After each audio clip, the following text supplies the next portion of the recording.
Hey, what's up, Grace Point? Welcome to June Youth Month. We are so excited to continue with our journey around purpose. But this month, we're going to be looking at what God calls me to do versus what everyone else is calling me to do. And so I want to encourage you to log in every week. And so as we continue with our June month series, I just want to remind you that if you want to confirm, please do connect with me. Confirmation starts in July, and I would hate for you to miss out. This year it's going to be exciting. But also, number two, we continue with the Alpha Youth series in person on Sundays. We've been doing that for 3 weeks already. We are on to our 4th week, but also we're going to be now doing it online from next week Friday. Let me quickly check. What is the date next week Friday? Next week Friday will be... It seems like I'm forgetting my dates. Well, next week, okay, here we go. Next week, Friday, will be the 18th. So on the 18th of June, we're going to be launching the Alpha Youth series. Please join us for that, and would really love for you to be a part of that. That's going to be taking place online every Friday at 6:30. And so I hope you're going to be a part of the journey. And lastly, I just want to encourage you to stay warm, be there for people who are in need this June. Bless you and take care. Over to Cross Culture.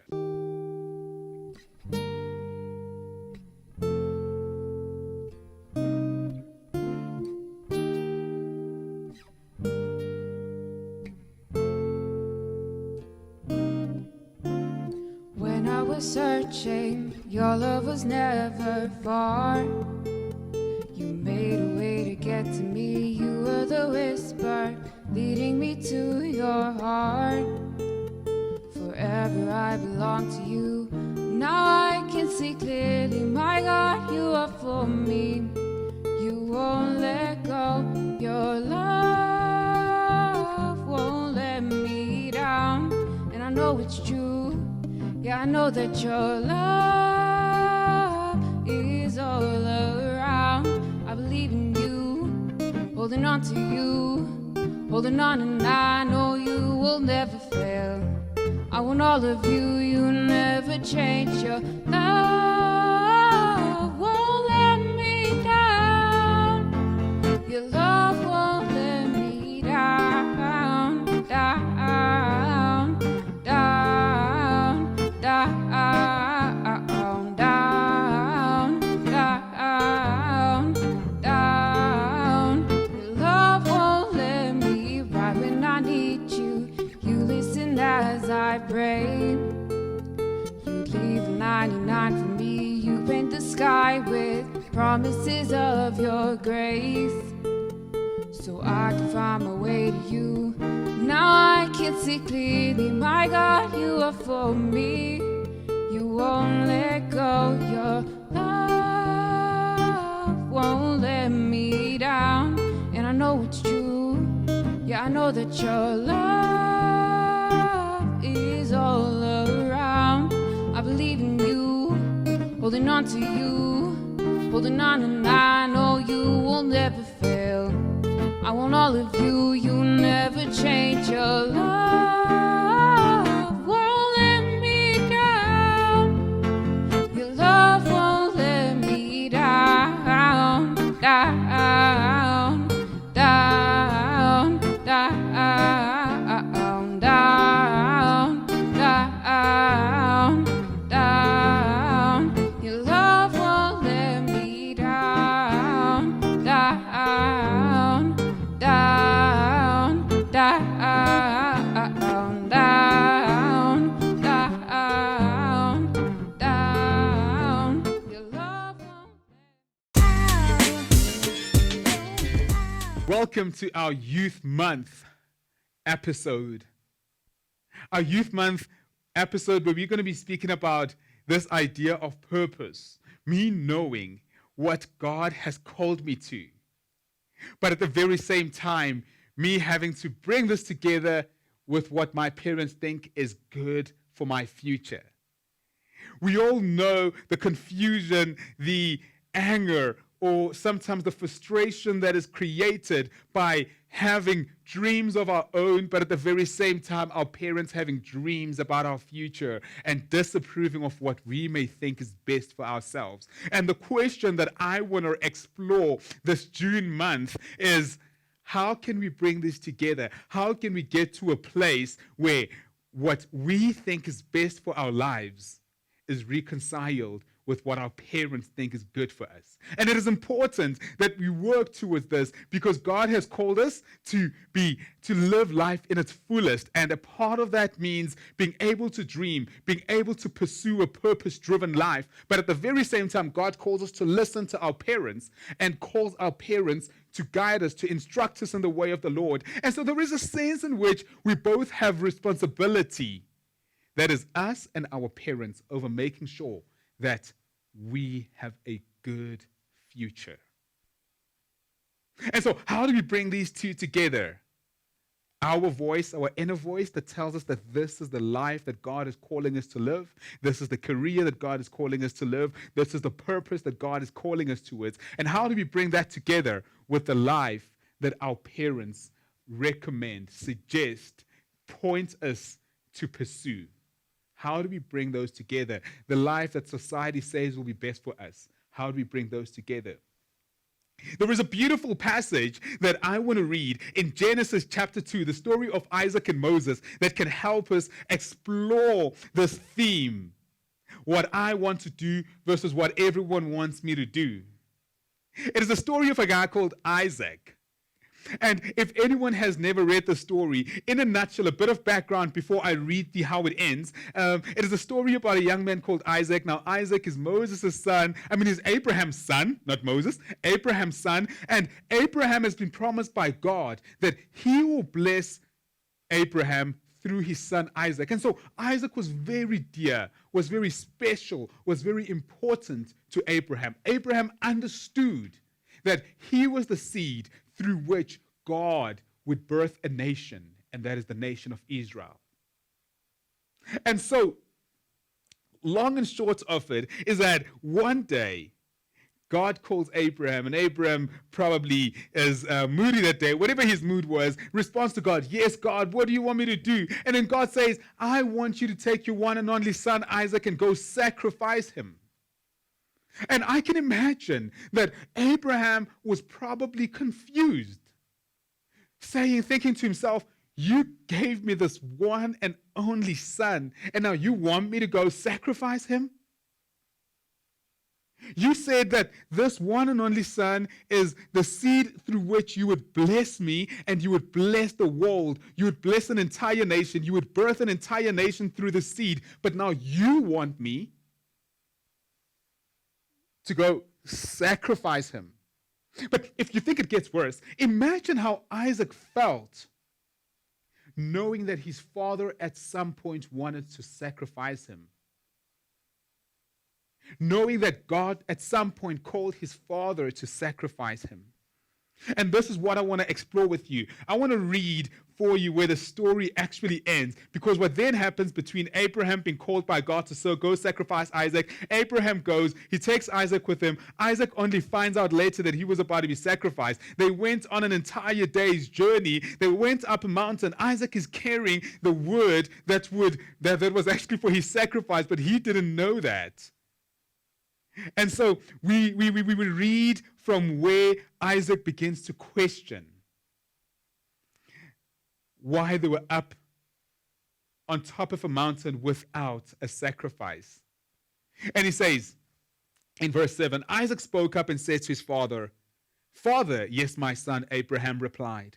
"The fire and wood are here," Isaac said, "but where is the lamb for the burnt offering?" Abraham answered, "God himself will provide the lamb for the burnt offering, my son." And the two of them went on together. When they reached the place God had told him about, Abraham built an altar there and arranged the wood on it. He bound his son Isaac and laid him on the altar on top of the wood. Then he reached out his hand and took the knife to slay his son. But the angel of the Lord called out to him from heaven, "Abraham, Abraham, here I am," he replied. Do not lay hand on the boy, he said. Do not do anything to harm him. Now I know that you fear God because you have not withheld from me your son, your only son. Abraham looked up, and there in a thicket he saw a ram caught by its horns. He went over and took the ram and sacrificed it as a burnt offering instead of his son. So Abraham called that place, the Lord will provide. And to this day it is said, in the mountain of the Lord it will be provided. The angel of the Lord called to Abraham from heaven a second time and said, I swear by myself, declares the Lord, that because you have done this and have not withheld your son, your only son, I will surely bless you and make your descendants as numerous as the stars in the sky and as the sand on the seashore. Your descendants will take possession of the cities of their enemies. This is the word of the Lord, and thanks be to God.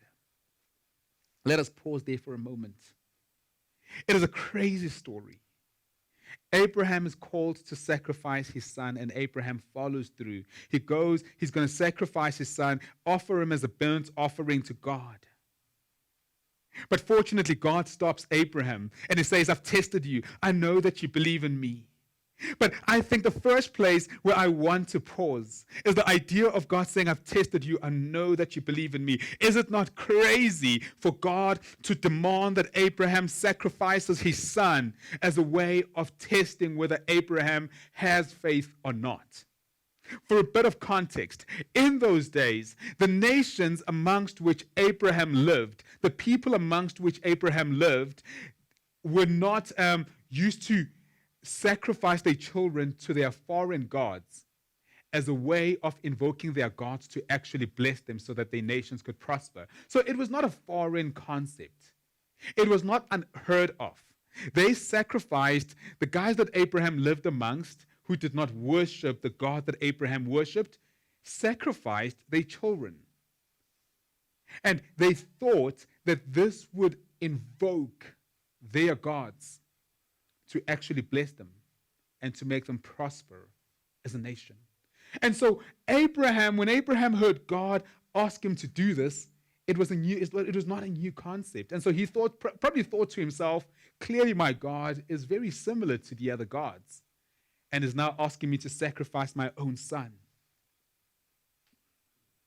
As problematic as the practice is, it is important that even we as children always understand that our parents ought to worship God more than they love us. Now, that is a crazy statement I just made. And in order to hear what I mean about this, you cannot leave now, because you will leave with the wrong message if you leave now. I'm going to repeat it again. In order for our parents to parent us well, they got to worship God more than they love us.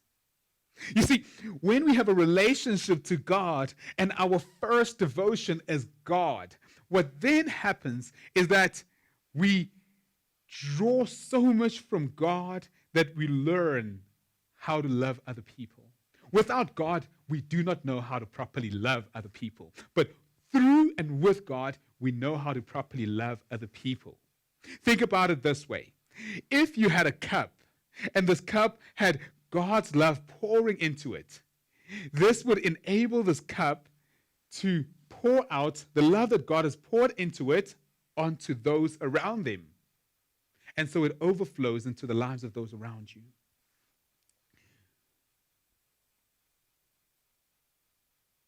When our parents are devoted to God, they then learn what it means to love and look after God's people, including their children. Here's an example. When you have a car, let's say it's a VW, in order to look after this car, you need to have a good relationship with the manufacturers of that car. Come on now. You got to hear that.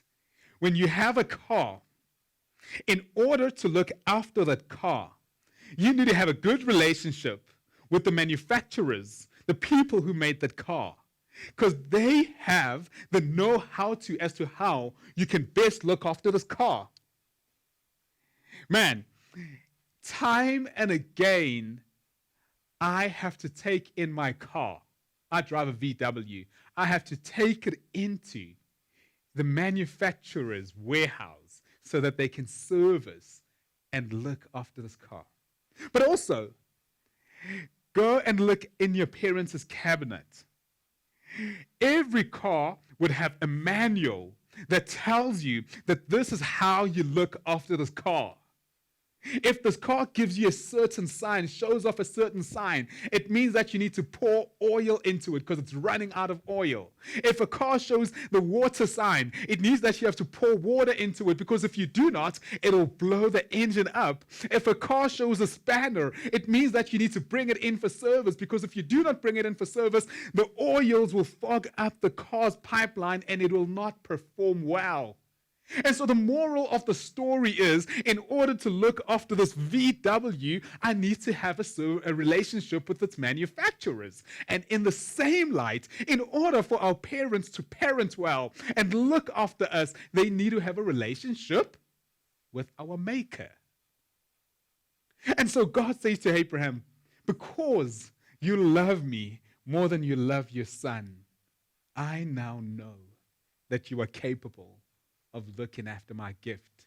And that is the many people that I'm going to bless you with. Many children. Listen to this. He says to him, I will surely bless you and make your descendants as numerous as the stars in the sky and as the sand on the seashore. And that came as a result of Abraham being willing to sacrifice his son. But then the second point I want to get to is that God would have never allowed Abraham to sacrifice his son. That's not how God works. In actual fact, when I read this text, I get the sense that God brought him to that moment so that Abraham would know that God is different to the gods of the nations around him. We've just covered the fact that God wants our parents to have a relationship, to love God more than they love us. And this will enable our parents to love us optimally. Because if they love us more than they love God, they will not have the capacity to love us and parent over us as they should. And so encourage your parents to love God more than they love you. And I mean a real proper relationship with God. But then the second point I want to get to is that even though the nations amongst which Abraham lived sacrificed their children in order for them to prosper, God does not allow Abraham to do the same. Now, why does God not allow Abraham to do the same? God does not believe that humans need to be sacrificed in order for nations to prosper. But also, this is not a foreign concept also to us. Our culture and society demands that young people's lives be sacrificed in order for nations to prosper. A picture that captures this very well is a picture that I recently saw of a young man who was standing in military uniform, and he was standing there and his eyes are teary, and there is a caption on top of his head, above his head, and it reads, I wish old man could stop dreaming up wars at the expense of young lives. So many of people in the military are actually 18 and over. They're actually young people. We know in our own history, and we've seen in many nations, that there is a sense in which young people are forced to serve in the military because the government has some crazy idea of recruiting as many soldiers as they can so that they can build the nation according to their agenda. We've seen it in many countries where young people are manipulated into war, where young people are manipulated into joining the military, where young people are convinced that this is what it means to serve your nation, to live for God, go into war. Ludicrous, crazy. God does not call people to go into war. God does not call people to form part of a military that oppresses innocent lives. And yet people keep on insisting that young people do this at their expense of their dreams, at their expense of their goals, at their expense of the life that God has called them to. We've also seen it in countries where you've got rebel soldiers, where young people are kidnapped and they're forced into military, and they form part of these groups that terrorize and kill people. And in the process, even though these young people are alive. But the truth is they're dead inside because they've sacrificed their dreams, their goals, their passions, what they wanted to be, how they called, how they sensed that God was calling them to live. They've sacrificed that because they've been manipulated, forced, or kidnapped. But this does not only happen in the military. This also happens in a world that does not have good systems to ensure that children in child-headed families can still honor their dreams.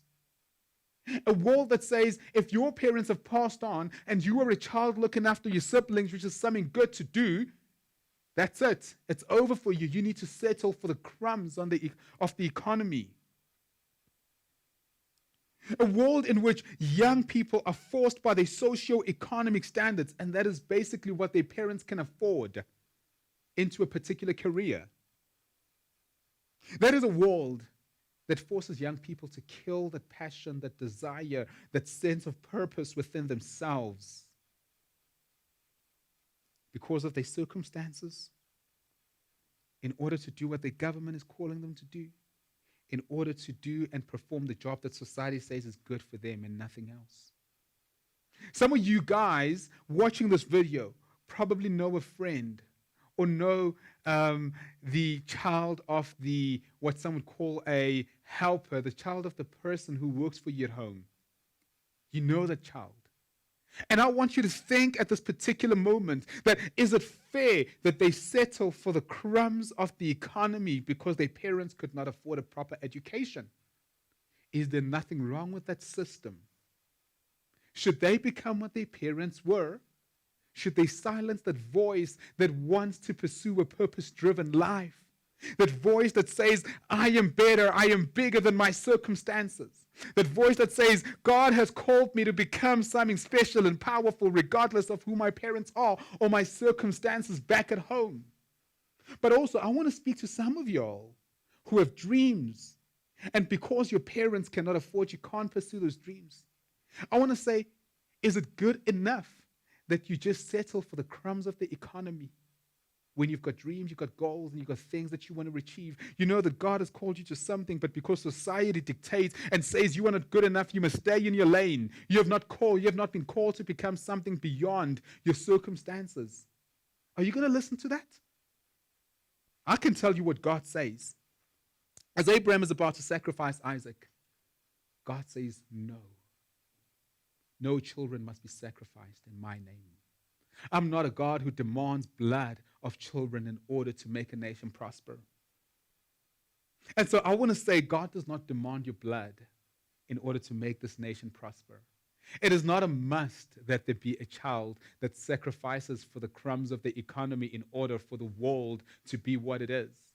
I hear people say, some of us have been called to become security guards, some of us have been called to become this, in as much as those are honorable responsibilities that can help us work and journey towards our desired goals and dreams, but God does not call us to settle for that. You got to dream beyond that. And that is why God at this moment stops Abraham and it says, no.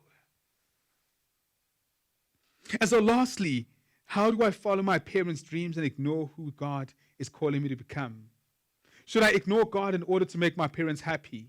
Should I ignore my call in order to do what society needs most, what needs me to do, and says is my lane? I want to say no to all of that. God calls us, based on where we are at that particular moment, to thrive and become great. And so, what am I saying in a nutshell? Man, your parents might not have all the money in the world. You might be in a country, you might be in a society that forces you into a particular function because it has said everyone has to do this for the nation to prosper. You might find yourself in a situation where your parents believe that a particular career will be good for you. I'm not saying ignore all of that, but I am saying believe that God can make you great regardless of the circumstances you find yourself in. Isaac, a young person, is in a world and a society that sacrifices young people. But God comes through for him. And I want to say to you, if you believe, God will also come through for you. If you believe that your God is not limited, is not made rendered powerless by your circumstances, then God will come through for you. If you believe that no matter the fact that your parents cannot afford to help you attain or become what you want to become, but you believe that your God is not constrained, is not held back by that reality, I want to say, God will come through for you. If you believe that even though you find yourself in a vocation or in a job that goes against everything that you desire for yourself, if you believe that though you find yourself in a vocation or rather in a career path in your studies that goes against everything that you believe in, and yet you believe that though you find yourself there, God can help you become great, I want to say God will come through for you. The only thing that is different in the story of Isaac and the stories of many young people who were sacrificed in his era is that God came through for him. We might not be able to change the society that we live in, our reality, but if we believe that God can come through for us, God will come through for us. And so may God bless you, may God strengthen you, may God make you more hopeful and make you a person who dreams beyond their current circumstances and realities. As we celebrate June 16, may we always remember the young people who stood up for themselves and said, we will not be limited by what the government deems best for us, but we are going to dream beyond what the government deems as best for us. Bless you. Let us connect again next week.